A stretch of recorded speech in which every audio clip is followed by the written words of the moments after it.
That night, I sat on the edge of the bed holding my husband's phone, which was still on. He was in the shower.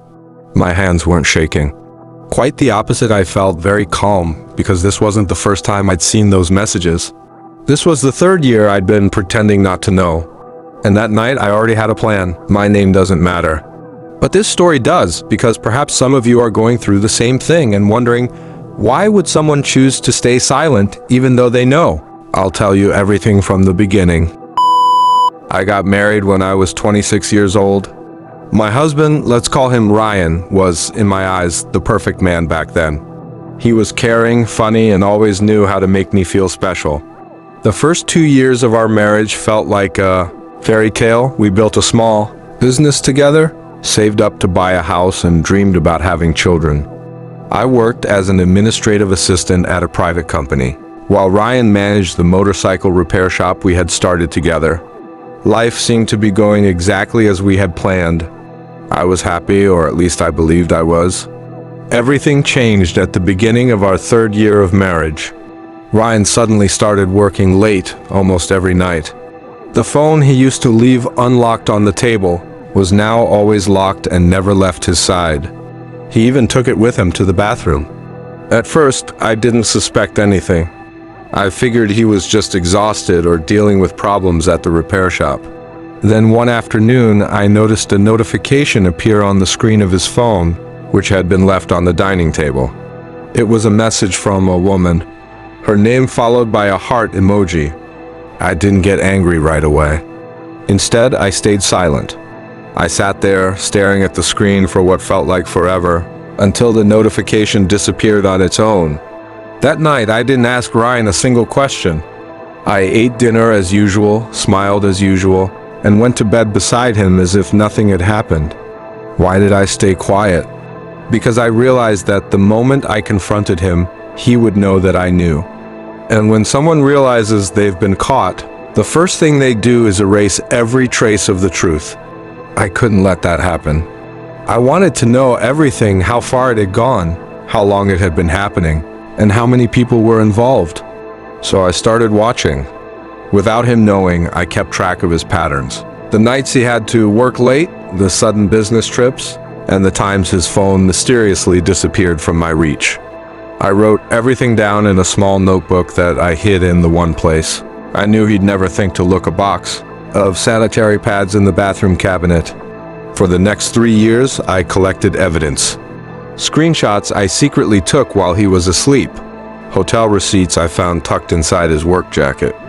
Names that kept appearing over and over again.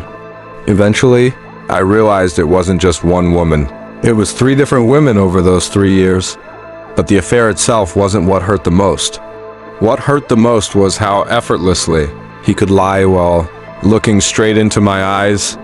He would kiss me goodbye, tell me, "I love you," in the morning, after spending the previous night with another woman. Still, I held myself back. I knew that if I acted out of anger too soon, all of my patience and hard work would be wasted. So I waited for the perfect moment, the moment when he would suspect absolutely nothing, and when I would finally have everything I needed to walk away with my head held high. Not as a victim, but as someone who had taken control of her life back. That moment finally came on our 6th wedding anniversary. Ryan suggested celebrating it by inviting both of our families and a few close friends to a nice restaurant. He was the one who seemed the most excited about planning the event, maybe to ease his guilty conscience, or maybe because he had simply become an expert at pretending. I agreed to everything. I helped decorate the venue, choose the menu, and send out the invitations. What Ryan didn't know was that while we were preparing for the celebration, I was also preparing something else. A slideshow. The kind of wedding memory video couples often play during anniversary celebrations. Except, the one I had put together wasn't a typical collection of happy memories. Halfway through the evening, after the speeches and just before we were about to cut the cake, I asked everyone for a moment of their attention so I could play the memory video I had prepared. Ryan smiled proudly in front of our guests. He reached for my hand and held it tightly, waiting for the sweet, heartfelt moment he was certain was about to unfold. The screen lit up. For the first few seconds, It showed beautiful photos from our wedding day, exactly what everyone expected to see. Smiles, laughter, and happy memories filled the screen. Then the video changed. Screenshots of text messages, dates and timestamps. The same women's names appeared over and over again, stretching across the past 3 years. Every piece of evidence I had quietly collected was laid out in perfect order, organized into a clear timeline that told the entire story without me having to say a word. The room, which had been buzzing with conversation only moments before, fell completely silent. I didn't scream. I didn't cry. I simply stood there, holding the microphone, and said in a calm voice, I wanted to celebrate 6 years of marriage with honesty. Because for 6 years, all I've been given is lies. Ryan's face turned completely pale. He rushed toward me, trying to grab the microphone and stop the video, but it was already too late. Everyone had seen it. His parents, our friends, his business partners. There was nothing left to hide. I won't pretend that everything was easy after that. Some people said I was cruel. They said I humiliated him in front of everyone. But from my perspective, I was only revealing the truth he had spent years hiding from me. We finalized our divorce 6 months after that night, because I had carefully documented everything for years, including our finances and every suspicious expense. I received a fair share of the business we had built together.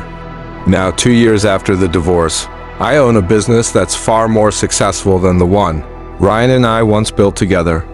I don't regret waiting for those 3 years, because that time wasn't a sign of weakness. It was the time I spent gathering strength, preparing myself to walk away in a way he would never forget. If you're in a similar situation right now, feeling betrayed but not yet ready to take action, remember this. Staying silent doesn't always mean you've lost. Sometimes silence is how you gather the strength for the biggest step of your life.